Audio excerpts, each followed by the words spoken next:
একটা রেসিপি নিয়ে আপনাদের সামনে হাজির হয়েছি। ভুট্টার দানা দিয়ে একটা রেসিপি বানাবো। দেখুন আমি কীভাবে বানাচ্ছি, কী কী উপকরণ দিয়ে বানাচ্ছি, আপনারা দেখতে থাকুন, পুরো ভিডিওটা না কেটে দেখতে থাকুন। দেখুন এখানে আমি 250 গ্রাম মতো ভুট্টার দানা নিয়ে নিয়েছি। ভুট্টার দানা 250 মতো জল বসিয়ে দিয়েছি। জলটা একটু ফুটে যাবে, জলটা গরম করতে দিয়েছি। জলটা গরম করলে আমি ভুট্টার দানাটা দিয়ে দেবো, দিয়ে আপনাদের দেখাচ্ছি কীভাবে বানাবো। এখানে জলটা গরম হয়ে গেছে, এবার আমি ভুট্টার দানাটা দিয়ে দেবো, দিয়ে একটু ভালো করে ফুটিয়ে নেব। ফুটিয়ে নিয়ে আপনাদেরকে দেখাচ্ছি কেমন হয়েছে। দেখুন বন্ধুরা, আমার এটা সিদ্ধ হয়ে গেছে, ভুট্টার দানাটা সিদ্ধ হয়ে গেছে। এবার আমি হালকা একটু ঠান্ডা করে নেবো, নিয়ে আপনাদেরকে দেখাচ্ছি আমি কীভাবে বানাবো। আমার কড়াটা গরম হয়ে গেছে, আমি 150 গ্রামের মতো তেল দিয়ে দেবো কড়াতে, সাদা তেল। 150 গ্রাম মতো সাদা তেল দিয়ে দিলাম। তেলটা ততক্ষণ গরম হতে থাকলো, আমি এগুলো একটু মেখে আপনাদেরকে দেখাবো কীরকম হয়েছে। এখানে আমি 1/2 চামচ লবণ দিয়ে দেবো, 2 চা চামচ ময়দা,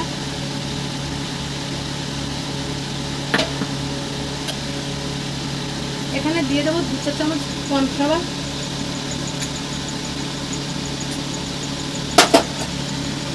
দিয়ে আমি ভালো করে মেখে নেবো, নিয়ে আপনাদেরকে দেখাবো। এইভাবে হালকা হাতে মেখে নেবো আমি।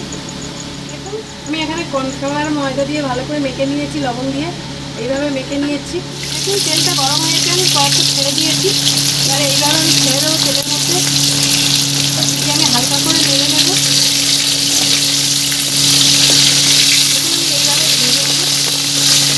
আমার ভুট্টাটা ভাজা রেডি হয়ে গেছে, আমি এবার তুলে নেব।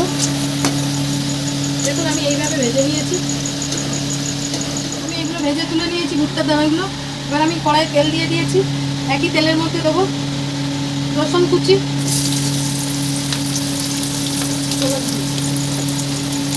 রসুনটা হয়ে গেছে। এবার দিয়ে দেবো আদা কুচিটা, আদা কুচি দিয়ে ভালো করে নাড়িয়ে নেবো। দিয়ে দেবো কাঁচা লঙ্কা কুচিটা, তারপর দিয়ে দেবো ক্যাপসিকাম, সবুজ ক্যাপসিকামটা দিয়ে দিলাম। এবার দিয়ে দেবো লাল ক্যাপসিকামটা, দিয়ে আমি ভালো করে মিশিয়ে নেবো, নিয়ে আপনাদের দেখাচ্ছি। দেখুন আমার সব উপকরণগুলো ভাজা হয়ে গেছে। এবার আমি দিয়ে দেবো ভুট্টার দানাটা, দিয়ে আমি ভালো করে নাড়িয়ে নেব।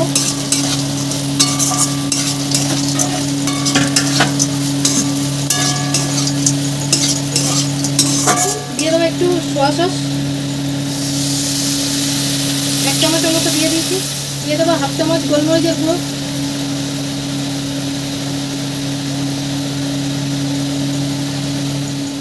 এবার দিয়ে দেবো চাট মশলা,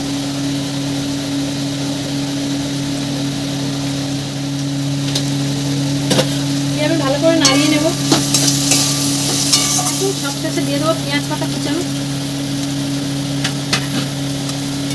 আমার ভুট্টার দানাটা রেডি হয়ে গেছে, আপনাদেরকে সাফ করে দেখাচ্ছি কেমন হয়েছে।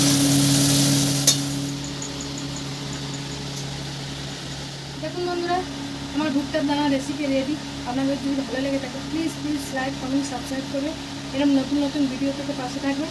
আর কমেন্ট সেকশানে জানাবেন আপনারা ভুলবেন।